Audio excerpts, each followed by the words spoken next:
There is a story that hasn't been shared yet. It has lived lodged in the center of my heart, and in the brightest of moments, it shines forth from me without even the telling of it. Today in the readings, the psalmist says, "Truth shall spring out of the earth. So shall our truth spring forth from us." Today, I offer this story up like incense because Jesus has summoned us just like he summoned the 12. And this is how he called me. This is the story of when Jesus ordained me. 8 years ago, I began the Spiritual Exercises Retreat, a 30-day retreat at Creighton University's Retreat Center in Griswold, Iowa. The retreat is silent, except for meeting once a day with a spiritual director. And it invites you to enter into imaginative prayer with the gospel stories of Jesus's life and death and resurrection. In the imaginative prayer, you place yourself in the story, sometimes witnessing what's happening, sometimes being part of the story, sometimes having a conversation with Jesus.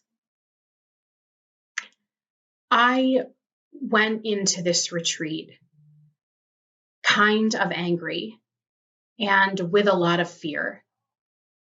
I was in the midst of seminary at the time, and things happening in the church, the patriarchal trappings of the structural church and the exclusion of people from the church had thrown me out of alignment. As it does, and as it would, and as it still does. I brought questions to Jesus. And I kept asking one of those questions over and over again, countless times during the retreat. That question was, where should I go? I asked it with urgency and pain and confusion.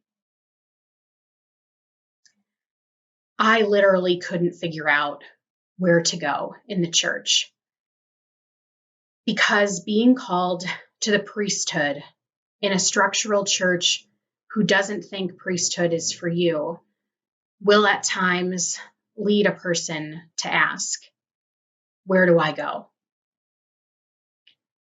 So I asked and asked over and over again during the retreat in the midst of imaginative prayer. Over and over again, the insight and the wisdom that I learned and I heard from Jesus was that this call is my truth, that it's not wrong, that it's not for anyone to tell me that it's wrong. This call is unfolding as part of my life's journey. It is the truest part of me. What shocked me during the retreat was the clarity with which this insight came somewhere around the 25th day of the spiritual exercises. It was during a prayer period where I ended up having a conversation with Jesus. And I asked my question again, where do I go? And this is what Jesus said. Let me ordain you with my love. Go to my people.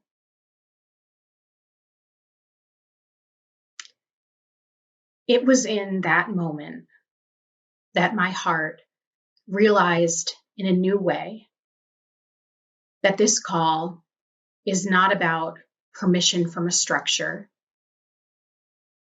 that it's not about a structure at all, This call is about what God is doing in my life and in our lives. This is about what God has ordained us to do. And I truly believe that God ordains each of us with her love to be our truest, untamed selves. This is priesthood.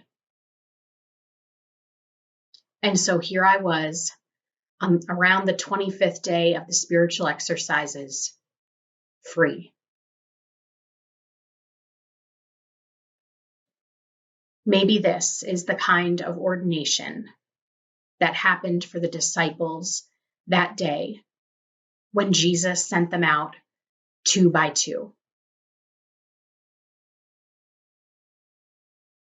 They didn't need approval from an organization. There was no organization to approve or ordain the disciples. They were accountable to one another and to their call. All they needed to know was in their inner self, in their inner wisdom, that this going forth was for them, that they were called into it by that wisdom. Dr. Christina Cleveland says, "Fear is no longer my liturgy." May we embody this over and over as our journey unfolds. Fear is no longer our liturgy. The gospel invites us to consider where God is calling us. Where are you being sent? What do you want or need to leave behind? What do you need to take with you? Who are your people, your confidants? The gospel shares with us today that our authority is not in doctrine or canon or religious rule. It is in love. A transformative love that we embody and that we have the ability and the responsibility to share. God invites us to trust ourselves, to trust our inner wisdom, our heart. Where is she calling you today? Remember, fear is no longer our liturgy. Truth shall spring out of the earth. Truth shall spring forth from us. Jesus says to us today and every day, "Let me ordain you with my love. Go to my people." Blessed be.